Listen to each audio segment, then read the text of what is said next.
Hi, welcome to Anywhere Storytime, children's stories read aloud by Ashley. Today we will be reading Flat Stanley and the Haunted House, created by Jeff Brown. Stanley Lambchop lived with his mother, his father, and his little brother Arthur. Stanley was 4 feet tall, about a foot wide, and half an inch thick. He had been flat ever since a bulletin board fell on him. Mostly, Stanley liked being flat. He was very good at dodgeball and hide and seek. "Will there be limbo at our party?" asked Stanley. He was very good at limbo, too. "Yes," said Mrs. Lambchop. Stanley's school was having a Halloween party. "I want to see the haunted house," said Arthur. "I hope it's really scary." "Not too scary," said his mother. "There will be small children at the party." Mrs. Lambchop zipped up Arthur's monster costume. She had sewn it herself. "Perfect," she said. "Scary, but not too scary."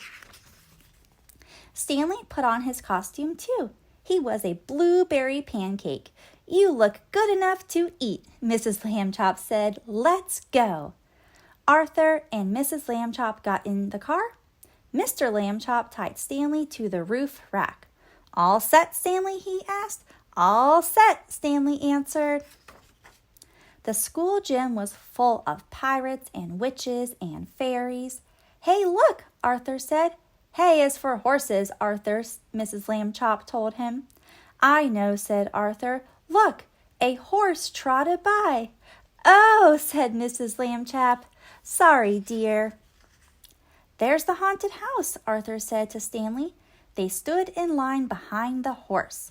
"What a clever costume," the horse's mother said to Stanley. "You look as flat as a pancake." At last their turn came. "Come on," said Stanley. The boys stepped inside. "Boo!" yelled a ghost. Arthur said the ghost's sneakers looked like Coach Bart's. A werewolf howled, then it sneezed. "Bless you," said the ghost, politely to the werewolf. "This isn't scary at all," Stanley said. "Let's get out of here, Arthur." Outside, Arthur and Stanley saw a little boy crying. It was their neighbor, Martin Tibbs. "What's wrong?" asked Stanley. "Did the haunted house scare you?" "No," Martin sniffled. Martin told him that a bully had stolen his giant candy corn. "It was my prize for winning the limbo contest," he said sadly. "I missed the limbo contest? Rats," said Stanley. "Where did the mean kid go?" asked Arthur. Martin pointed across the gym. An older boy leaned against the wall. Next to him was the candy corn. "That's one big candy corn," said Arthur. "That's one big kid," said Stanley. Stanley looked at Arthur's costume. "I have an idea," he said. "Make room for me, Arthur." Stanley took off his costume and slipped inside Arthur's. Then he whispered in Arthur's ear. "Great plan," Arthur said. "Just don't blink." Arthur walked over to the big kid. Stanley didn't blink. "Give that candy corn back or else," Arthur demanded. "Or else what?" said the bully. "I'll tell everyone that you're scared of me," said Arthur. The kid stood up tall. He stepped right in front of Arthur and Stanley. Stanley still didn't blink. "Why should I be scared of you?" the bully growled.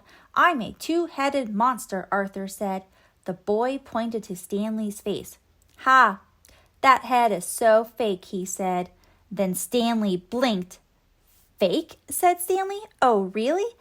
"Ah!" yelled the bully. He ran out the gym door, leaving the candy corn behind him. Yes! Stanley and Arthur, they jumped up and down inside Arthur's costume. Martin picked up his candy corn. "Thanks, guys." "Uh-oh," said Arthur. Stanley turned around. Mr. and Mrs. Lambchop were standing behind them. "Arthur and Stanley Lambchop, I saw what you did," Mrs. Lambchop said sternly. "That was scary." Then Mrs. Lambchop smiled. "Too scary." The end. Thank you for listening.